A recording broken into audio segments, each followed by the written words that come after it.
But anyway, okay, thank you. Thank you everyone for your participation to this 110 CPR CSH workshop. We have the pleasure today to welcome Jono Bennett. Jono, you are an architect currently based in Johannesburg. You're going to talk about post-apartheid global praxis. So let me remind you the so-called rule. You have about 45 minutes to talk more or less. Take your time. This is how this workshop is being designed. And after that, we're going for a round of questions. Thank you very much. Thank you, Isha, Mukta, for inviting me to be here today. I'm actually, at the moment, like I said, I'm hiding in Ahmedabad as I wait for certain things to unravel. And I'm currently teaching at CEPT until the end of May. So I've been here for about 2 or 3 months at this point, and I'll be here for another month and a half. But the work that I'll talk about today is particularly to do with my experience back in Johannesburg. And I'll unpack what these words mean, and it's not a typo, it is post-post. This isn't working. There you go. So how I've structured the presentation, it comes from a paper I presented last year in Addis Ababa, which was a conference actually organized with the EIABC in Addis and a series of Belgium universities, but looking at this idea of the global south, particularly around design and urbanity. So I've sort of edited it a bit. That full paper is available online, or if anyone wants to read it. It's quite technical, but I'm going to sort of skim through some of those points and try to summarize that and ground it as to kind of what I'm busy with now. So first of all, you'll laugh how many times I have to clarify this, but this is South Africa. It's not a region, a continent. It's a country. It's the republic. And it obviously has a very contested and very deep history, which I'm not going into today. I'm actually going to speak about it at CEPT next week, a lot more detail. And what I'm going to introduce is this concept we have in South Africa about, it's one of the shared conditions we have about how we frame time at time. So we talk about present time, or the concept of present time is often thought about as right now. And any period that's beyond the now that we understand in sort of traditional English is now, but it could also be later, maybe, it might not happen. Then, of course, there's just now, which is an indefinite period of time between now and next week, or potentially never. So these strange ways that we have colloquialized English across the country, which I've just grown up with, but only when I went overseas and traveled that I realized we have these peculiarities. It's where this idea for me of now comes in, and how post speaks to that. So it's kind of a play that I've introduced, because the topics that we deal with are quite heavy. So I'm trying to find ways to bring satire into my work. So this really means, as an important sort of framing of this, and I think we like these things that we kind of qualify ourselves as South African, because I think many of you wouldn't think of me as a South African when I walked in here because of my racial sort of projection. But it kind of speaks to these competing identities that we have as people. But these are one of the few things that really bring us together across the country and our wonderful bizarreness. So this is also another statement. Oh, you're South African. Which accent is that? So my accent, which I'm sure many of you are already struggling with, is I like to call it Durbanese. Pragna will probably laugh when she hears that, because the collective noun for people from our city, Durban, which is this beautiful image here, I often refer to as Durbanites. But I play with this idea of Durbanese as a sort of like an urban signifier of the different ways that people mix and melt in Durban. It's quite an eclectic city. So I can do it. It's my place. So Durbanese is how I present. And my accent, the way that I speak, the way that I eat my words, and my I's are actually sound like A's, I like to call Durbanese. So I do apologize for that. This is my language group. But I have lots of really strong visual images, so it's actually fine to just follow what's happening on the screen. So back to South Africa as a whole. That's the wonderful part of the country where I was born, Durban. And many of you will think of South Africa as Cape Town. I think this is the kind of tourist image. It's either that or the Serengeti, or the veld, or the safari, as Americans and North Americans call it. And I think we've had a huge post-World Cup image of South Africa as this. And you can see that wonderful big stadium that was built for the World Cup there. But there's more to South Africa. Our capital is actually up at the top. But in particular, Johannesburg, I think I want to speak about today. It's a city that I've worked in the last 8 years now. And Gauteng is the province, which I'll unpack a bit more. that I've been in. And this is actually my photo. I used to live in the inner city of Johannesburg for a few years in a very interesting condition. But this is often not the image that South Africans think about of Johannesburg. When they think about Johannesburg, they have a very different image in their head. So as a country, we actually have 3 capital cities. We have Pretoria as the executive capital, Bloemfontein there in the middle as the judicial, and then the legislative capital in Cape Town. And then we have a few other major cities, so obviously Durban, Port Elizabeth, and then our capital city below there is Johannesburg. And the density of South Africa sort of speaks to this, that actually around Johannesburg you can see this larger conurbation of people. So the greens sort of less dense, but you can see then how they're centered around Durban, around Port Elizabeth there, and then obviously Cape Town. So for this massive country of about 50 million people, most of our population, the infrastructure, you can see how it all kind of feeds into Johannesburg and Gauteng, obviously linking down to Cape Town and again Durban, which is still the busiest port on the African continent. And all of this sits in the post-94 administrative boundary of Gauteng. And the word Gauteng is actually the local language is, you could argue it, but it's the Sotho in that part of the country. And Gauteng is it's a Sothization of the Afrikaans word goud, which is gold. So it's Gauteng. I don't know if you knew that, Pragna. I don't know. Yeah. I learned that like 2 years ago. I'm very proud to learn that. And we are the densest province. We are also the smallest province. It's a major business route. And again, these numbers have shifted. But at one point in the last 10 years, we were producing 10% of Africa's GDP out of this one province. And in the country itself, it's about 30% of the country's GDP comes out of Gauteng. So there's a lot of friendly competition between, I'll say friendly, but maybe antagonistically friendly competition between Johannesburg and Cape Town. But effectively, Joburg produces a third of the country's wealth and development. But at the same time, about 10% of people live below the poverty line in our province. And we have a huge migratory population who move either from the provinces or from our neighboring countries of Zimbabwe, Mozambique, and even all the way up north to Somalia, from Mogadishu. And the most interesting, Liam has always pointed this out, is that we are a multi-racial country. As controversial as that might be if I set it back at home. But it's about 80% what the demographics, the stats calling Black African, 2.6 Asian, which is people also call Indian, 3.5 colored, which is a very tricky cultural term, but it speaks about a certain population group in the country. So in North America, the term has a connotation towards African Americans. In South Africa, it's a whole other kettle of fish. And then 20% people who look like me, Durbanese speaking white South Africans, or maybe even Afrikaners. And within this province of Gauteng, there's a really interesting research institute called the Gauteng City Region. So they don't talk about Johannesburg or Pretoria. I mean, we were joking before this. Both Pragna and they'll live in a metro next to Johannesburg, which is called Ekurhuleni, but there's no distinction. Even though its administrative boundary is separate, it has a whole other set of structures that guard it. It's all part of this larger, what we kind of collectively call Johannesburg. But really, the conurbation sits around this idea of Gauteng as a city province. So the Gauteng City Region looks at this as a study area. And if you ever go onto their website, they have an amazing set of resources that don't just, they speak very spatially about these. And they, at their last count, map out about 18 million people in this greater region. And this region actually extends outside of Gauteng, the province, and includes Rustenburg, Witbank. These are big industrial sort of nodes around that. And their study area sort of includes those due to this large migration patterns. And at the center of this, though, is still Johannesburg, which is how I come back to this wonderful city. And one of my favorite parts of talking about Johannesburg is that we don't know who Johannes of Johannesburg was. There were a bunch of Johanneses. It's the equivalent of John in Afrikaans.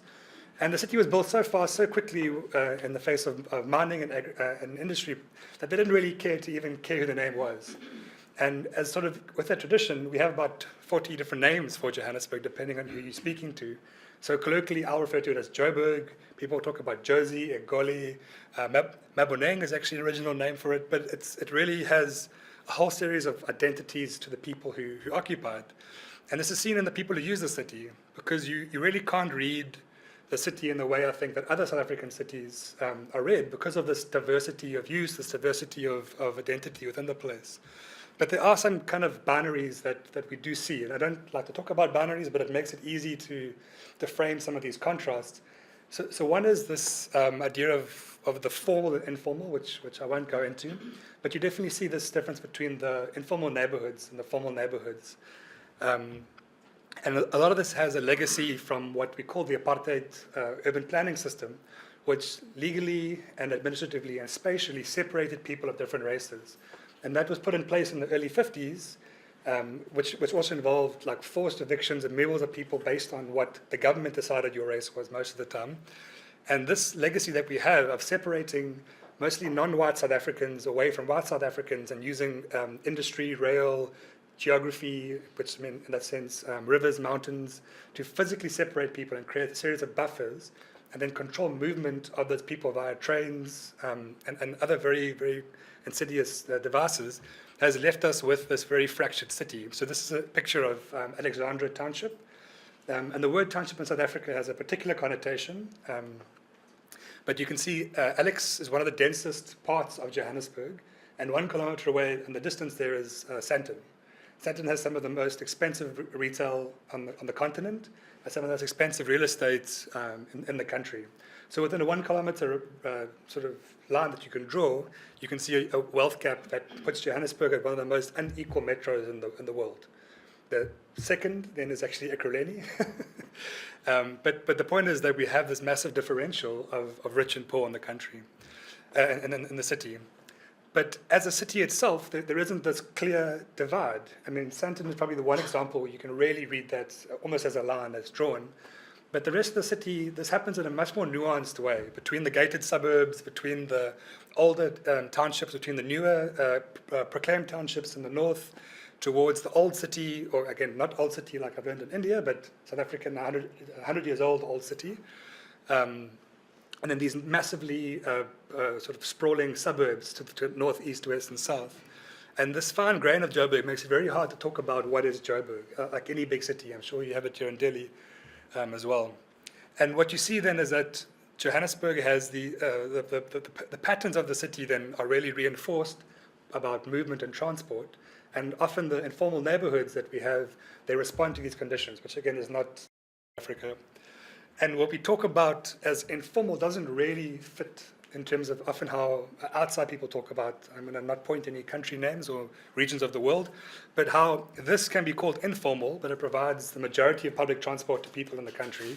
Yet this is formal, and this is all built in between government, completely illegally by very evil developers. But because this looks a certain way, it's formal, and because that looks a certain way, it's informal. So these terms really don't work in Johannesburg or little and anywhere else. And at the same time, you have these interesting contrasts of identity of that's actually a study done on a group of Portuguese, they would say South Africans, but they're from Mozambique. At the same time, looking at this is a work by Tanya Zak, looking at the Nigerian butchers who work in Johannesburg. That building is actually destroyed now. And then obviously our city has a huge history of industrial development with gold and other mining processes. And actually we're busy re-mining those huge mine dumps that have actually framed our city skyline for the last 60 or 70 years. So the city is in this constant flux of growth and change. While at the same time, the more nefarious parts of our culture that speak about the xenophobic violence that we experienced in the last 10 years, under the guise of the Rainbow Nation, as people like to speak about, and the paper that I'm actually drawing from, I talk about the sort of post-Rainbow Nation praxis that we're in. But ultimately, it's a city like any other, and the resources that people are competing for are what mostly guide it. And then as an architect, we often put forward this idea of, well, what is South African architecture? What is Joburg architecture? What is the identity of the city? And again, that'll be really contested based on who you're speaking to. But there is this emerging need for, or not a need, but there's an emerging competition for the identity of space and of the people who occupy those spaces.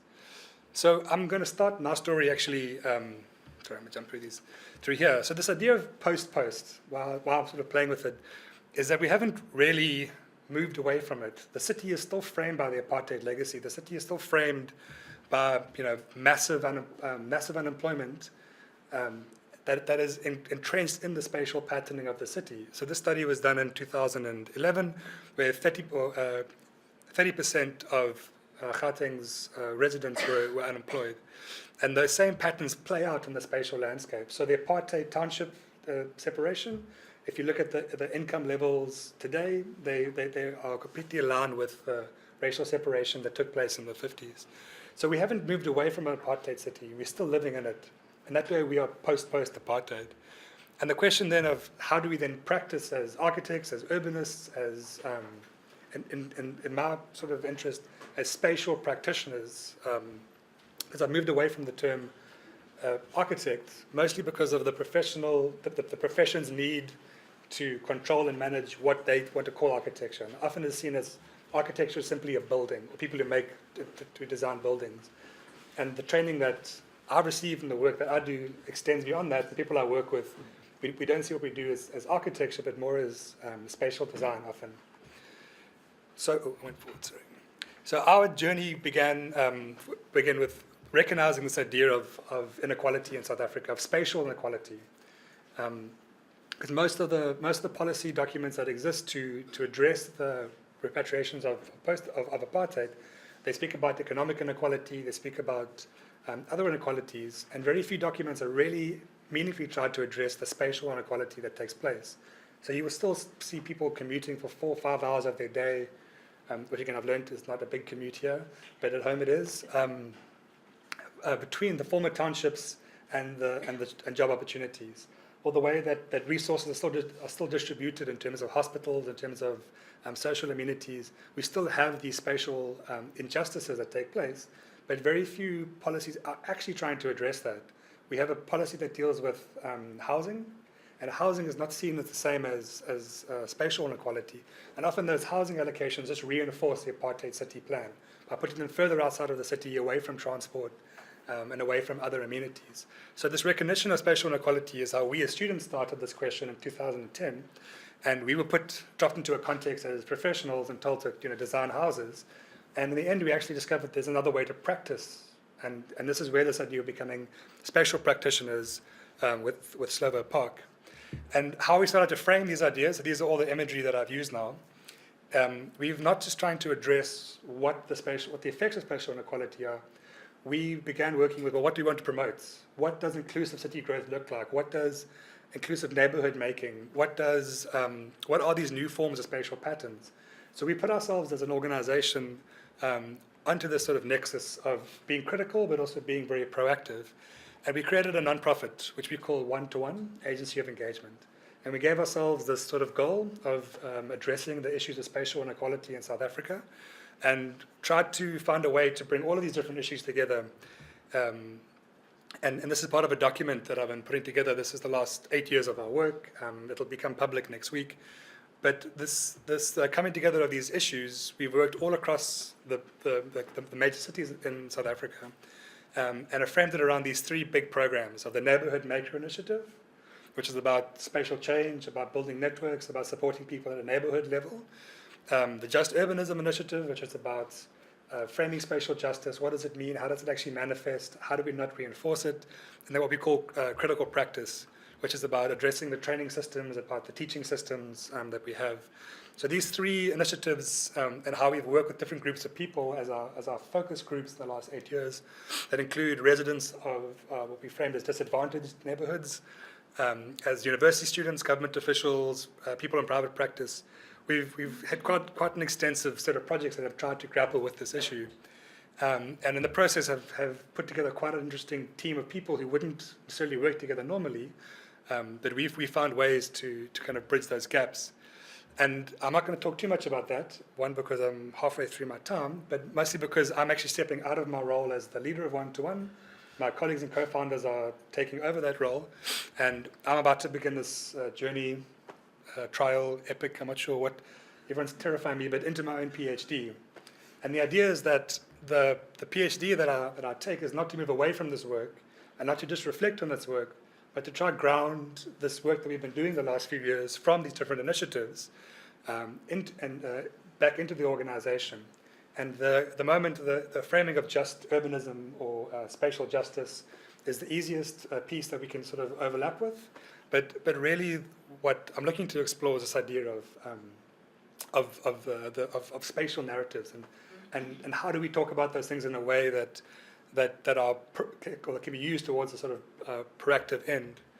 So this reflection comes at the back of a very long, extensive study or reflexive study that I've and my colleagues have been conducting, where we're looking at the different projects we've done, the different work I've done in my own capacity as a researcher, as a teacher, as a person in South Africa, and where are these overlaps? What are the links?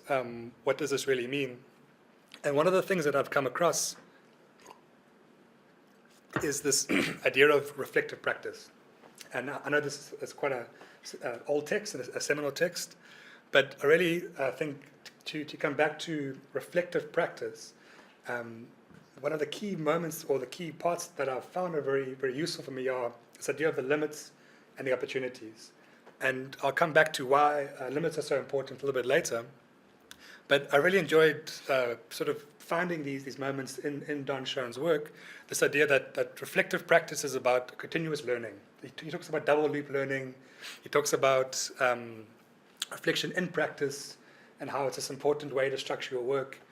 And really what I've enjoyed is it's freed me up from a lot of, what's the word? Like it's allowed the process to be structured but loose enough to inquire. And I think this idea of design, which I'll talk about in the next slide, has become a good framing of that term. And I think the word design has a whole set of connotations.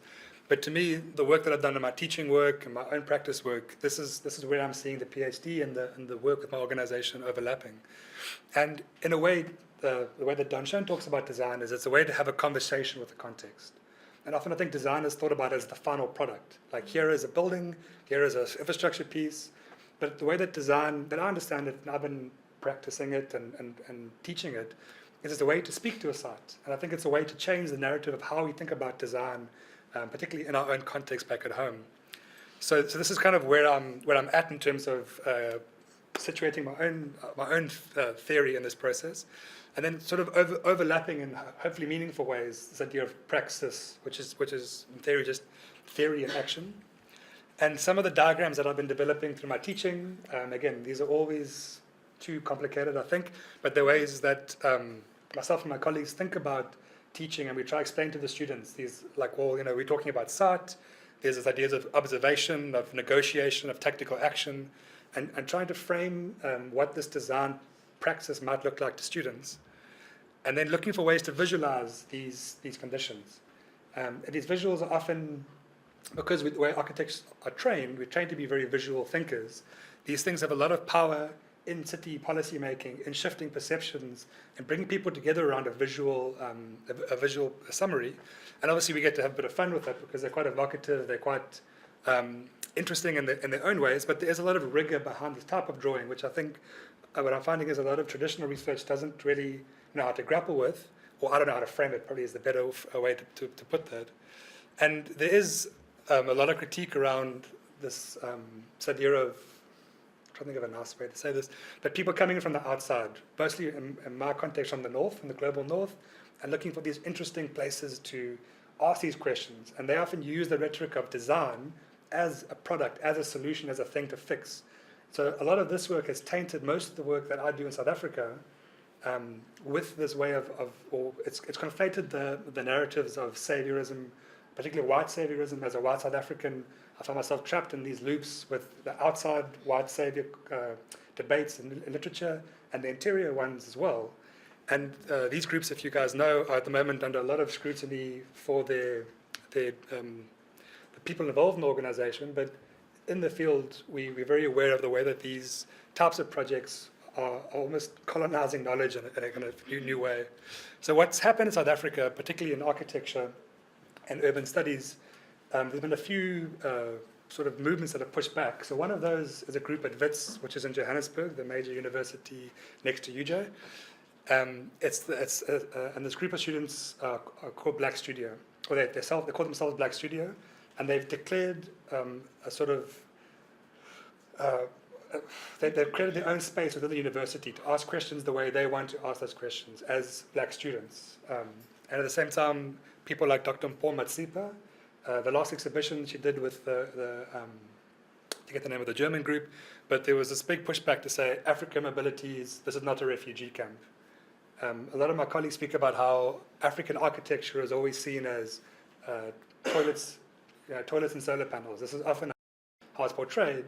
And what it ends up doing, and I'll talk a bit about it later, is that it sort of really reduces the narrative of 1.3 billion people's experience on a huge continent. And again, I know India is 1.2, 1.4. Yeah. But even my time here, how different and how diverse almost every 5-kilometer radius is, yet African is given the sort of singular narrative of place, and the identity of the architecture suffers, or what gets considered as architectural or design research. At the same time, our students have started to push back. So these are images from the Fees Must Fall and the Roads Must Fall protest, speaking about how they don't want to be taught in the same way that their predecessors were, because they come from a certain paradigm. At the same time, speaking about issues of social justice within that, about who gets to study, who has access to education. So the narrative now, particularly for, again, I'll focus on myself and people in a similar situation, is where does design fit into this? Where do we fit into this as people who are doing this research? What does this type of practice look like? Because it's not just about solving problems anymore. It's not just about fixing the kind of toilets and solar panel issue. It's actually about opening up questions, about having a conversation with the site through design, and design that's not framed in a way, or it's not framed by the issues that myself, even as a white South African, understand South Africa, but that builds dialogue around users on site and people of different contexts. And how does this really start to address, again, this is my own question, I guess, but the kind of socio-spatial inequality. So how can it contribute meaningfully in some way?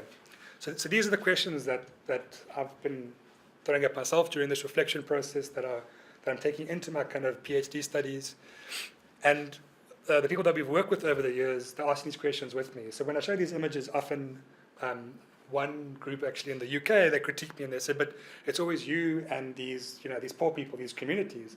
That's actually Tuliza, who's a master's architecture student who started her own practice, a very innovative practice. But I think even the way that these photos, and we were talking about photos before this, how they're read, is there's still this heavy binary on how we even frame the issues and who gets to, or how we read these type of images. So the idea of imagery, of photography, of looking at ways of drawing space and drawing these complexities is one of the ways that we've been working. But the challenge keeps being met when we work with students who come with these experiences of the city, of the country, even of themselves, or a kind of a lack of critical discourse on themselves.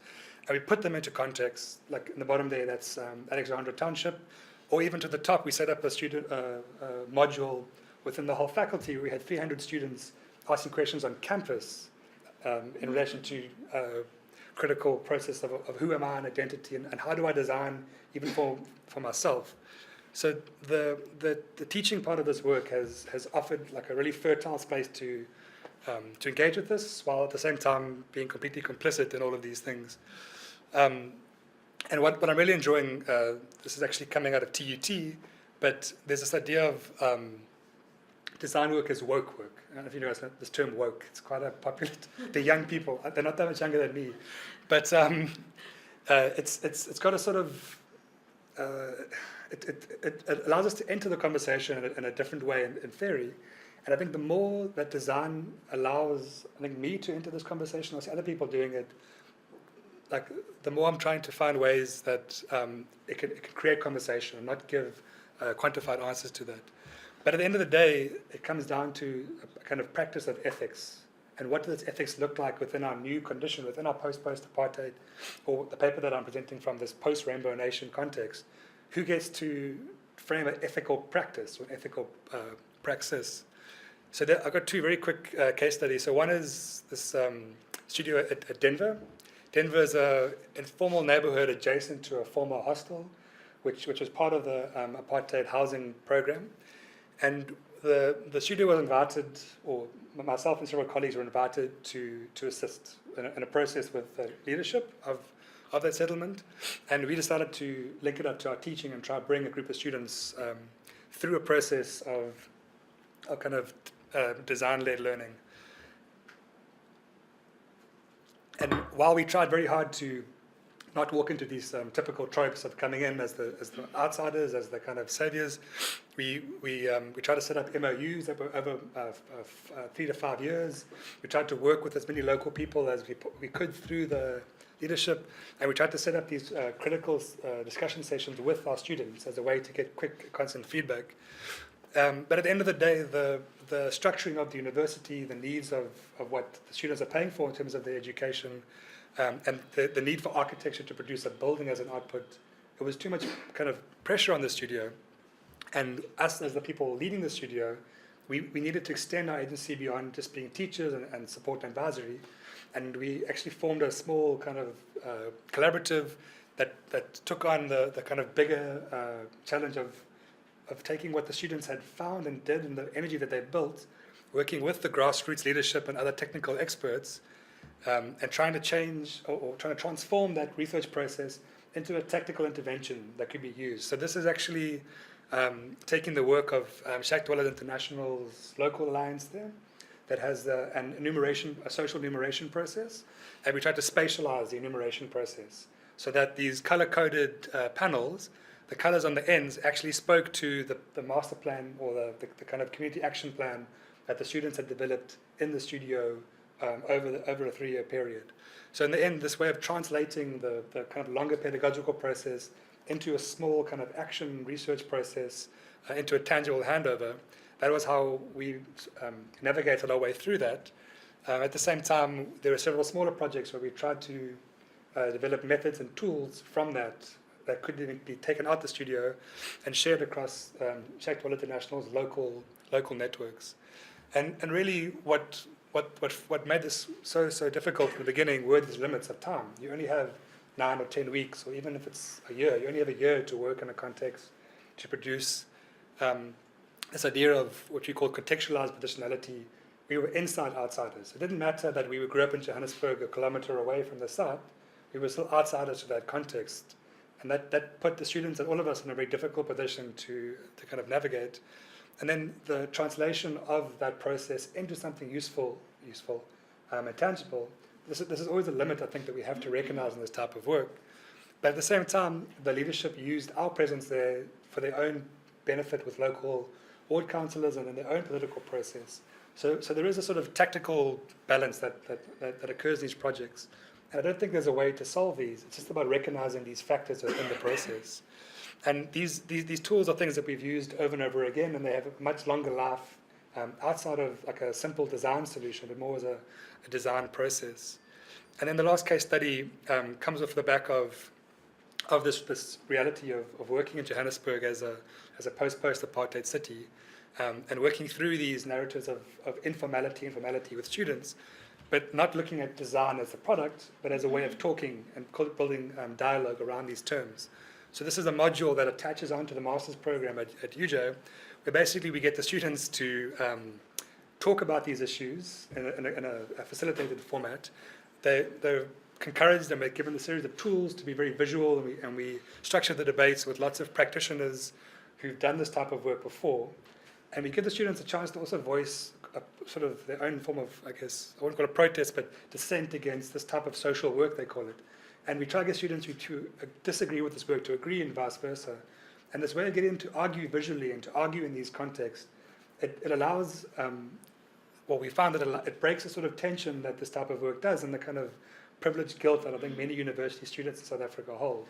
So this work has been collected since 2012. That's the website there at the bottom. It'll come up at the end as well.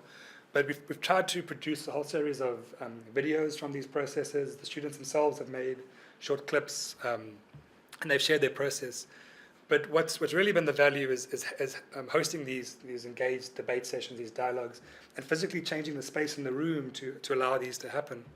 And in the recent years, we've actually turned these debates into constructive sessions, and got the students to develop what we call codes of engagement with a series of grassroots professionals, with people who lived in an informal neighborhood context, and with themselves. So this now is a public resource, this codes of engagement, and really it's a simple set of guides around thinking about how to act and how to think about these conditions in their own context. But again, I think architecture, because this is a school of architecture, is limited in its actual agency in the built environment, which we don't like to admit, but it's true.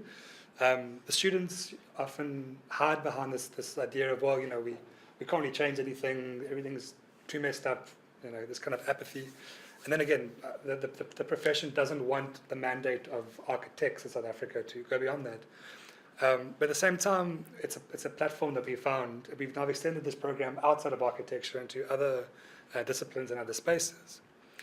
And really what I'll kind of end with, or the last sort of bit of ending, is this quote from Edgar Pieterse and Abdul Malik Simone in Rogue Urbanism, and how this type of work, if we don't recognize the danger in simplifying the challenges of our cities in terms of beyond just the kind of technical and trying to solutionify and problematize everything, it really has the danger of overshadowing really important nuance that our cities do have.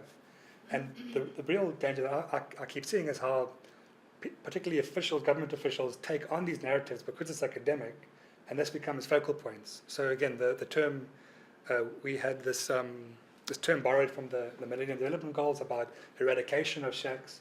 This term was literally taken on board, and there was a huge slum clearance program that took place in South Africa because of this word. So I think we have to be very cautious of how even academia informs policy and practice. And this is just something I've found that really speaks to that. And that allows these multiple identities and these nuances to come out.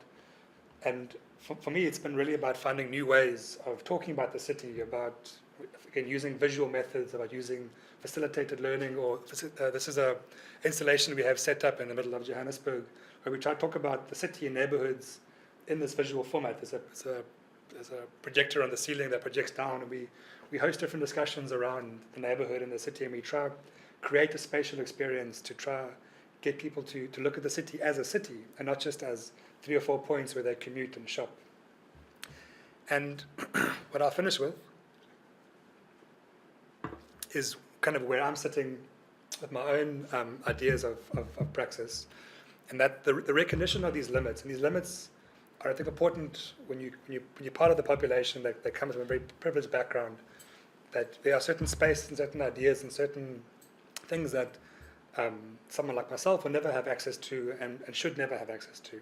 So the kind of limits of for me personally, but for the profession and for people in this type of research, are important to recognize without ignoring the opportunities that are in this work. And it's about, I think, working through these challenges towards those opportunities. Again, for me, it's about looking at approaches and methods and tools, but at the same time, not forgetting the intersectional power that exists when we ask these questions and what those things mean in the context that we work. And as local practitioners or practitioners, I think we have a different relationship than people who are visiting from outside. And while it's not identical, it has similar attributes, but that doesn't mean we shouldn't do it. I think it's about pushing through those challenges. And this is kind of this model of praxis, I think, that I'm sitting on at the moment. It's obviously not a finished model, but it's something that I'd like to work through as I get into my own doctoral studies. And then all of the links for everything that I've shown are available on these sites. And I think I'm good. That's 38 minutes. Huh? Yeah, thank you. Cool. Thank you very much. Thank you.